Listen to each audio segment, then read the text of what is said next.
muy bien, lo decíamos, Albino, comienza en esta nueva etapa que comienza, se empieza, me parece, ¿no?, por la economía. Sí o sí hay que empezar a hablar de la economía porque fue el tema principal de la campaña, sobre todo en la última semana, la que instaló el oficialismo con esto de que algunos llamaban campaña del miedo, y por otra parte por los interrogantes que dejó Cambiemos, o el propio Macri, sobre qué es lo que va a hacer y que todavía a 48 horas siguen abiertos o siguen con interrogantes. Claro, definitivamente también lo que hay que decir, Fabián, porque hay que ser honestos por lo menos con lo que uno piensa en relación a este tema, que no se ha dado el proceso de transición. Eso también es cierto. Ocurre incluso aquí, en la provincia de Buenos Aires, donde recién mañana la gobernadora electa Vidal va a ser recibida por el gobernador ya ex candidato derrotado, por la ministra de Economía, más o menos como para empezar a abrirles las puertas y enterarse de por dónde andan por lo menos los números en la provincia de Buenos Aires. Ese proceso de transición arrancó hoy, si vos querés, hace un rato, de manera formal, con la entrevista entre el presidente electo Mauricio Macri con la presidenta Cristina Fernández de Kirchner. Sin técnicos, y en todo caso allí, según ha trascendido, naturalmente ya habría predisposición para que los equipos técnicos de Mauricio Macri empiecen a reunirse con aquellos que llevan las cuentas en el gobierno nacional. El famoso tema que dominó buena parte de la campaña electoral acerca de la salida o no del cepo. Tampoco uno le va a pedir una definición tajante hoy al presidente electo cuando ni siquiera sabe, lo ha dicho él, con certeza qué nivel de reservas tiene la República Argentina en el Banco Central. Pero bueno, hay mucha indefinición. Hay muchas puntas para indagar. Exactamente, y además es lindo, o es bueno, estaría bueno que el invitado nos cuente cómo se trabaja en esto cuando no hay mucho elemento, digamos, cuando hay sí un diagnóstico de lo que es el país, por lo que ha recorrido y demás, pero cómo se trabaja en la cocina para ir con un equipo de gente y plantarse en los ministerios y demás. Claro, definitivamente, porque quien nos visita hoy es un economista reconocido, un amigo de la casa, ha venido en varias oportunidades, es uno de los economistas jóvenes más didácticos que uno encuentra en el ejercicio de la profesión y por eso cada tanto lo molestamos. Hablamos de Martín Tetaz, economista, integra los equipos técnicos en el sentido que está trabajando, digamos, trabajó para la campaña de Mauricio Macri, investigador de la Universidad Nacional de La Plata, escritor también, tiene algunos libros. Martín, buenas noches. Te agradezco sobre todo lo de joven. Sí. Eso sí es un atributo muy importante. Sí, es cierto, sobre todo porque además cuando yo le digo joven a alguien trato de verme reflejado en él.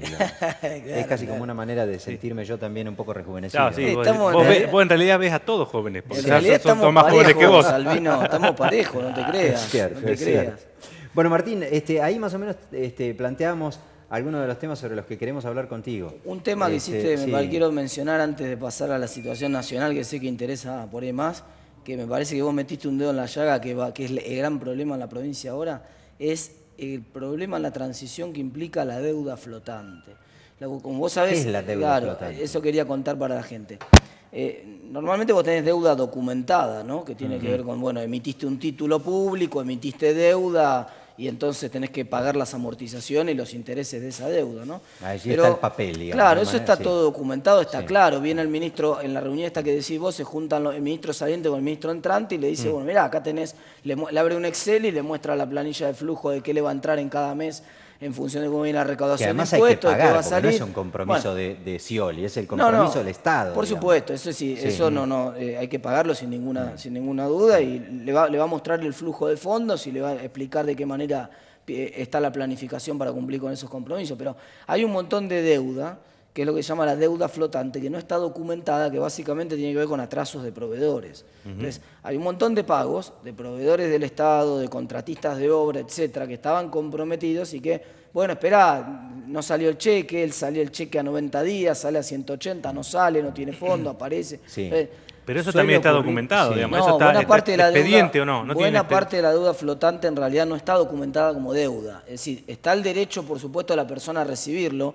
Yo soy, por ejemplo, un proveedor del Estado. Tengo un remito, entregué. Acá está el remito de la mercadería que entregué. Y un expediente cuando se inició. Y facturé también. Tengo la factura y, por supuesto, el expediente. O sea, todo eso está. Lo que me refiero es que no hay un título de deuda que diga usted tiene derecho a cobrar esta cantidad de plata. No le pagaron todavía, lo que está es el expediente y por supuesto eso es mucho más engorroso de y en todo caso, digamos, controlar. hay que ir revisando repartición por repartición a ver cuántos expedientes de esos están no, atrasados. lo que va a pasar es que digamos. lo que va a pasar es que cuando llegue el gobierno, los primeros días de diciembre le van a empezar a golpear la puerta, ¿no? Claro. Le van a empezar a llegar y buena parte de esa deuda flotante se va a enterar en los primeros días de... Ahora, Martín, ¿no demoraron mucho, digamos, en este caso? Perdón, por supuesto, perdón, sí. porque además eso solamente lo vas a ver si el funcionario que se va con buena voluntad le dice, mira, todas esas carpetas son las que los que todavía no están pendientes de pago, ¿no? Sí, sí. Esa es la única forma, no hay otra manera más que... En la práctica lo vas a ver, como te decía yo, porque van a hacer cola el 10 de diciembre. Yo soy proveedor del Estado, el 10 de diciembre me paro ahí, digo, buen día, acá estoy, che, miren que yo tenía la factura esta y todavía no me la pagaron. Entonces, ahí lo que van a empezar a descubrir los funcionarios es esa situación, ¿no?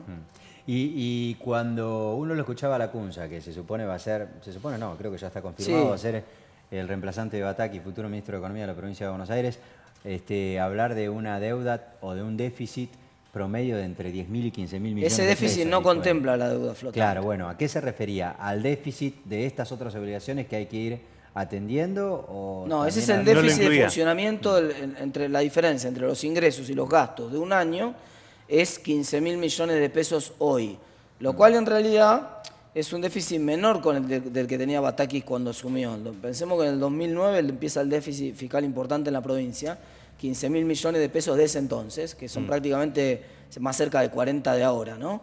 Y cuando empezó ese déficit, la verdad que Batakis hasta 2013 lo cerró.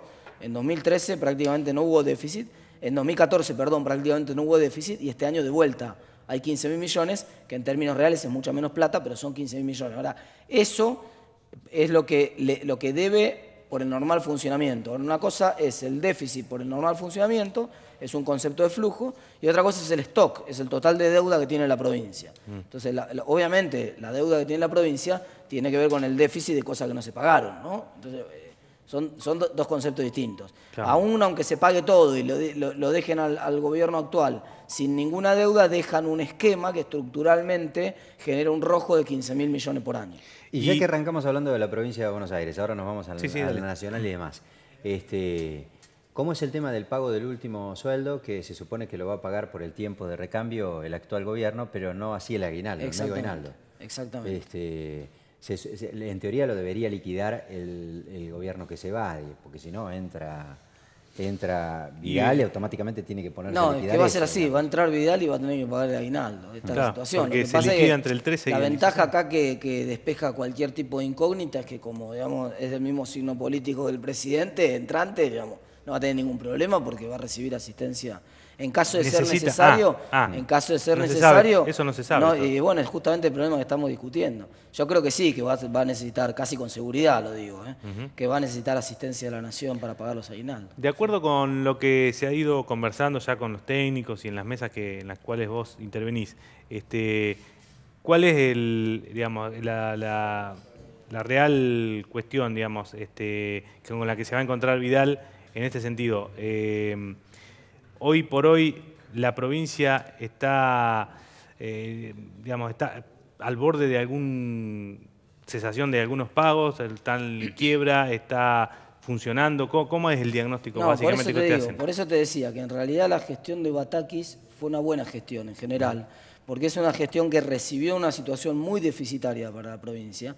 Hay que decir también, porque hay todo un debate y hoy una sentencia de la Corte en ese sentido, ordenándole al Gobierno Nacional que le devuelva a la provincia los descuentos de coparticipación. Ustedes saben que cuando se aprobó la privatización del sistema de jubilaciones en la década del 90, hay un 15% de la recaudación que antes se coparticipaba. Sí, que lo dejaron todas las provincias en realidad para sostener el régimen, digamos, de reparto. Exactamente. Sí, Entonces, pero la provincia se había presentado, digamos, ante la justicia. No, Buenos Aires no. Pero se va a presentar ahora porque... Córdoba lo hizo en su momento. Claro, entonces cuando la Corte dice que es inconstitucional una determinada norma, lo dice caso por caso, es decir, la inconstitucionalidad no deroga la norma, sino que lo que hace es que para ese caso que de Córdoba en particular y de Santa Fe que se presentaron, para que sea automático también a Córdoba y a Santa Fe que devolverle la plata ahora y a la provincia de Buenos Aires el año que viene. Exactamente, el fallo de la Corte es con relación al caso Santa Fe y Córdoba. Exacto. Que se presentaron.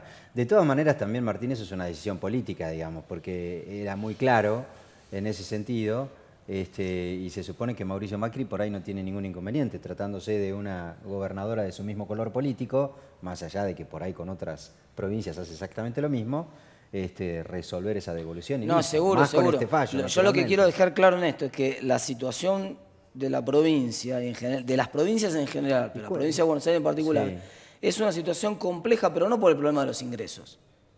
Porque en realidad la provincia nunca tuvo tantos ingresos en su historia. Propios. Propios, bueno, y propios y de terceros de coparticipación tampoco. Sí, sí. En plata en términos reales, en cantidad de plata de capacidad adquisitiva constante, en plata en términos reales, nunca tuvo tanto ingreso de coparticipación la provincia en su historia como el que tiene ahora. Entonces, nunca, y ingresos propios también, entonces nunca la provincia tuvo tantos recursos, no es un problema de recursos. Pero eso es medio relativo, Martín, digamos, porque vos tenés muchos recursos, pero tenés necesidad de funcionamiento. Bueno, pero ahí está. Se los devoran no necesariamente, en 10 ahí está. días, bueno, digamos, pará, momentos. Ahí está el problema de la gestión. Bueno, es la clave, no da la sensación en la calidad de los bienes y servicios públicos que hay en la provincia que realmente se estén gestionando con eficiencia. Pero Martín, esos fondos. 65, más bien 66, parece que no. ¿Cuánto porcentaje del presupuesto se va a sueldo? Claro. 66, bueno, más o menos, promedio. Va a haber que revisar, esa va a ser una tarea importante que va a tener la gobernadora, de revisar cada una de las plantas para ver en qué sentido son fondos que se van en trabajadores que realmente cumplen su tarea y en qué sentido eran plantas políticas de gente que eran cajas políticas. Sí. Buena parte, hay cajas, esto hay que decirlo en castellano, hay en el municipio, hay en la provincia, hay en la nación, en todas las provincias, en todos los municipios. Y hubo en la nación, en todos los gobiernos, cajas políticas. ¿Y en la Ciudad Autónoma de Buenos Aires también? Obvio, por supuesto. Hay cajas políticas en todos lados. ¿Y entonces las irán a sacar? Las cajas políticas hay que eliminarlas. Hay que tomar la decisión política de eliminar todas esas cajas que son fondos que en realidad están destinados a financiar la actividad política. Ahora, por ejemplo, Macri tomó una decisión que salió comentada hace muy poco y que va a bajar de manera muy importante las pautas publicitarias. La pauta publicitaria en realidad es una manera de tener una caja política asignada a la promoción porque le doy plata a determinados canales o medios amigos para que hablen bien de mí. Eso también hay que bajarlo. Es decir, hay que revisar puntualmente cómo se inflaron tanto los recursos. No todo lo que se inflaron los gastos, no todo lo que se inflaron los gastos en estos últimos años llegó a la gente. La sensación de la gente es que se inflaron mucho más los gastos que lo que fueron los servicios. El tema de la pauta publicitaria, por más que la baje, digamos, más importante del monto total de la pauta publicitaria es la manera en la que se distribuye. Efectivamente, parecía una locura injustificable la manera en la que por ahí estaba dividida hoy por hoy la pauta publicitaria en función de la llegada, los alcances y demás. Ahora, vos podés bajar la pauta y la sensación que uno tiene es que por ahí después nadie discute cómo se reparte la pauta justamente porque los grandes medios reciben toda la que recibían antes cuando nadie objetaba el reparto de la pauta. Quiero decir, de manera equitativa. En realidad lo que no tiene la pauta es una pauta de distribución. Pero además, ahí están los dos problemas. Un patrón, ¿no? Sí, un patrón. ¿Cuál es el patrón? Están los dos problemas. Primero, cómo se infló esa partida. El volumen. El volumen se infló de manera espectacular. Y después que era toda discreción. Y ese volumen que se infló de manera espectacular, de vuelta, vamos a decirlo en castellano para que quede bien claro, se infló de manera espectacular en la Ciudad de Buenos Aires también. Sí. No es un problema exclusivo, es un problema de la forma en que se hizo política en Argentina en los últimos años. No da más, no hay vacas gordas como había antes. Claro. Lamentablemente hay que empezar a ser un poco más austeros en todo, incluida la publicidad oficial. Es cierto, Macri ha anunciado una suerte de proyecto en ese sentido, fijando algunas pautas específicas que no la tenía, por alcance y algún porcentaje menor discrecionalmente y demás. Bueno. Con relación a lo que ya sería para el gobierno nacional, ¿no es cierto? Muchas veces hablamos del dólar y muchas veces hablamos también de las divisas y los ingresos, en este caso retenciones, impuestos a las ganancias. Bueno, ¿qué es lo que se está estudiando puntualmente para destrabar, para salir, para avanzar, para ir hacia un lado diferente a este? Porque claramente ustedes venían planteando, vos y equipos económicos de Cambiemos, que esto no estaba mal o mal ejecutado. ¿Por dónde se empieza y cómo para no tener un impacto gravísimo en lo social? Mirá, lo primero es la decisión que quedó clara, porque en la conferencia de prensa de ayer lo dijo muy claro Mauricio Macri, de cumplir con los compromisos que había tomado en términos de ir a un solo dólar, esto quiere decir un solo tipo de cambio, no 5, no 6 tipos de cambio distintos como tenemos ahora. Eso quiere decir eliminar el cepo. Entonces, y eso quiere decir que todo el mundo va a poder comprar y vender dólares libremente. Ahora, eso también quiere decir otras dos cosas. Quiere decir que no vale más 9,50 el dólar, hay que olvidarse los dólares de 9,50.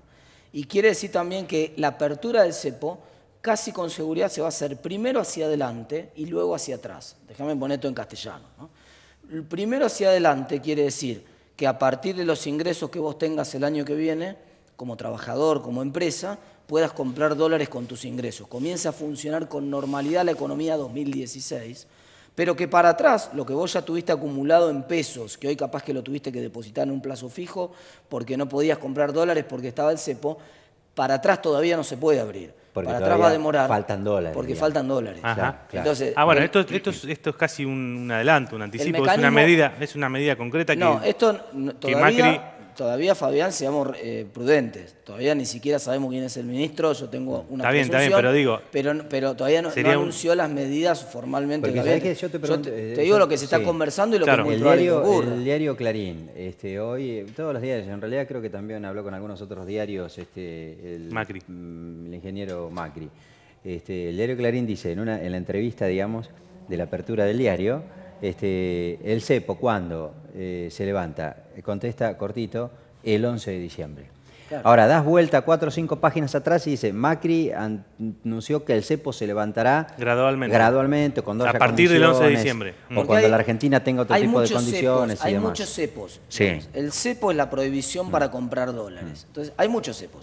Está el cepo para el trabajador. Yo trabajo, soy un asalariado, gano X cantidad de plata, tengo ganas de comprar dólares, no puedo, tengo la limitante del dólar ahorro, con las reglas que están impuestas y con el último mes que prácticamente se lo vendían al que tenían ganas. El dólar para los importadores, yo soy un importador, produzco acá, me dedico a producir cosas con insumos importados, por ejemplo, el sector automotriz. Me dedico a producir, no me dan los dólares para comprar bienes importados, entonces tengo parada la producción. El dólar a las empresas multinacionales que quieren comprar dólares para remesar sus utilidades. Por ejemplo, soy Telefónica de Argentina, soy una empresa española, facturo en pesos, pero me quiero llevar la plata en dólares, obviamente. Entonces, y no me los estaban dando, o me estaban racionando, me estaban dando menos de los dólares que me estaban dando. Bueno, sí, hay muchos. Perdón, cuarto, soy actividad inmobiliaria, que es un sector que preocupa mucho. Yo si estoy en la actividad inmobiliaria, quiero vender una propiedad, quiero comprar $200.000 porque vendí una casa, o porque quiero comprar una casa y el propietario me lo pide en dólares, por ejemplo. Olvídate. Entonces, ahí hay otro cepo más.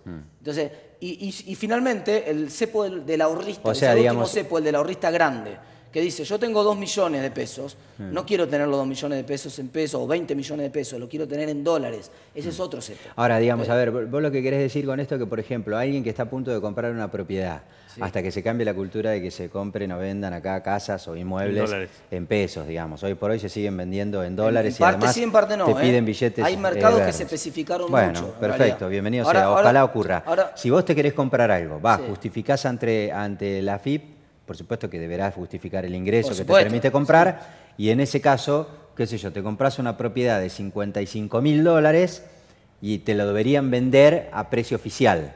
Exacto. Justificando esa operación, digo, para la actividad inmobiliaria. Es justamente el tema de hablar de un dólar único. No va a haber más precio oficial. Bueno, y ahora más o menos en cuánto, Martín, más o menos en cuánto, porque esa es la gran discusión. Claro.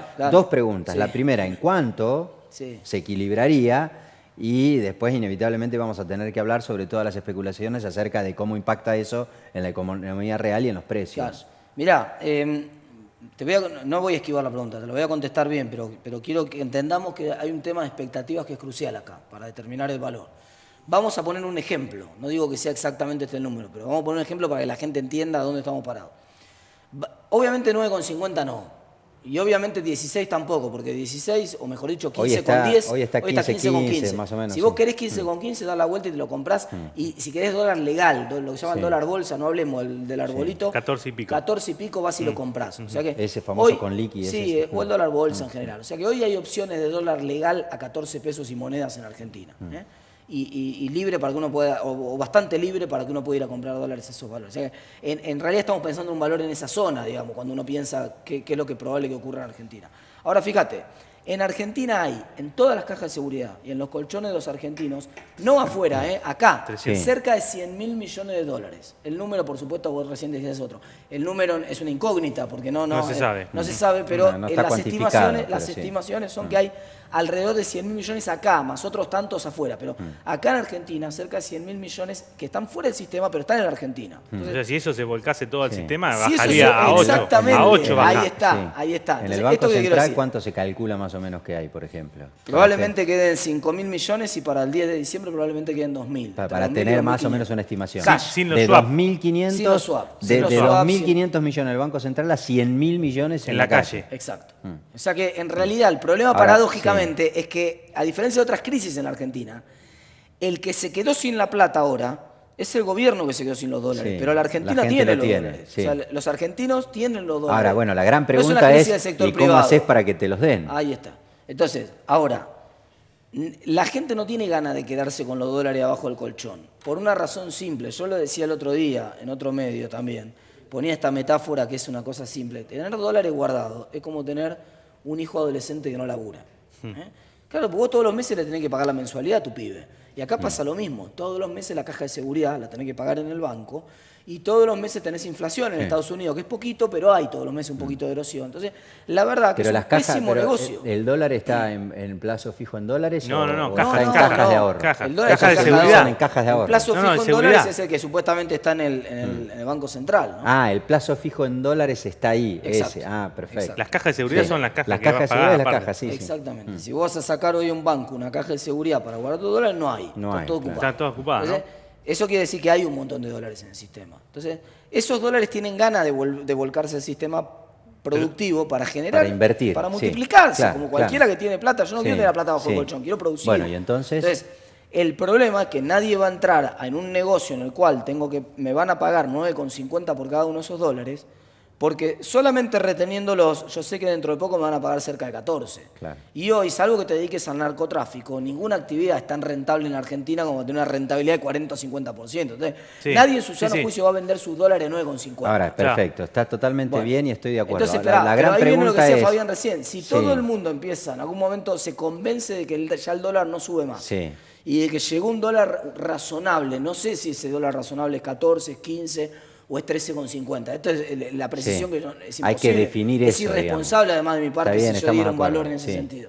Pero lo que quiero decir es, una vez que la gente perciba que ese valor del dólar llegó para quedarse y que en todo caso puede bajar, pero no subir, la gente va a volcar masivamente. Eso es lo que tiene que quedar definitivamente claro. Cuando eso ocurra, automáticamente podés abrir el resto. Pero eso lo van a hacer, Martín, te pregunto, digamos, porque si no, ¿por qué la gente? Porque los 100.000 dólares que hoy están en la caja de ahorro también los tiene este gobierno. No, pero este gobierno le dice a la gente, este gobierno te está diciendo, a vos que tenés dólares en una caja de ahorro, te está diciendo, ponelos acá 9,50. Y vos lo que le decís al gobierno, no te creo que vale 9,50. Yo sé que no vale 9,50, porque en la calle no los puedo vender porque es ilegal, decís vos, pero en la calle me pagan 15. Entonces yo ya sé que esto no vale 9,50, vale 15, ponele 14. Digamos, en esa discusión entramos. Si vos me das un instrumento, me dejás volcarlos, hay dólares legales, pero además supongamos que hay algún instrumento de blanqueo, como por ejemplo la extensión de los CEDIN, de los BADE, que se está hablando también de continuar con esta posibilidad de que todos los que tienen dólares en el sistema, fuera del sistema, lo vuelquen al sistema de manera legal, digamos, ¿no? Porque también ahí va a aparecer un problema. Viene alguien que tiene 200.000 dólares. ¿Va a caer la FIPA el otro día? Claro. Como corresponde. Claro, para que justifique. Martín, no tenemos casi nada de tiempo, pero ping-pong, aunque sea cortito. Vos sos muy apasionado para hablar de esto. El traslado del aumento de la cotización del dólar a los precios, que denunció todo el oficialismo durante la campaña, y que para ustedes era campaña sucia. Está bien. Pasó la campaña, por suerte. Es una canallada lo que se hizo durante la campaña, porque en realidad no hubo ninguna devaluación en la Argentina, ni la peor de todas las devaluaciones, que fue la del 2014, donde el traslado fuera pleno a precio. No pasó. Eso no pasó ni va a pasar. Ahora, ¿qué puede pasar? Puede pasar una cosa intermedia entre lo que fue una devaluación bien hecha, la devaluación del 2009, donde el dólar pasó de 3 a 3,90. Eso es un 30% de aumento. Lo mismo que si ahora pasa de 10 a 13. Y cuando eso ocurrió, la verdad que los precios en vez de subir bajaron. En el año 2009 fue el año de menor inflación del 2007 para acá. Entonces, esa podría ser una devaluación hecha así, bien hecha, con poco traslado de precios. O podría ser una devaluación como la del 2014, descontrolada, mal hecha, donde todo el mundo está pensando que te quedaste corto y que va a haber más devaluación, entonces la gente empieza a remarcar por las dudas, ese es el peor escenario. La batalla es una batalla de expectativas, Albino, porque si vos convencés a la gente de que devaluaste lo correcto, de que el valor del dólar llegó a un valor estable en el cual se va a quedar, la verdad que no va a haber traslado de precios. Ahora, donde se perciba que la devaluación se quedó corta, que va a seguir devaluando, que hoy es 14, pero mañana 15, pasado mañana 16, en la medida que eso pase en la economía, la verdad que va a ser muy difícil frenar el traslado de precios. Martín Tetaz, muchísimas gracias. Gracias. Economista y profesor de la Facultad de Ciencias Económicas de La Plata y de la Universidad del Noroeste de la Provincia de Buenos Aires, estuvo acá con nosotros, además del equipo técnico de Cambiemos. Gracias. No, gracias. Ya volvemos.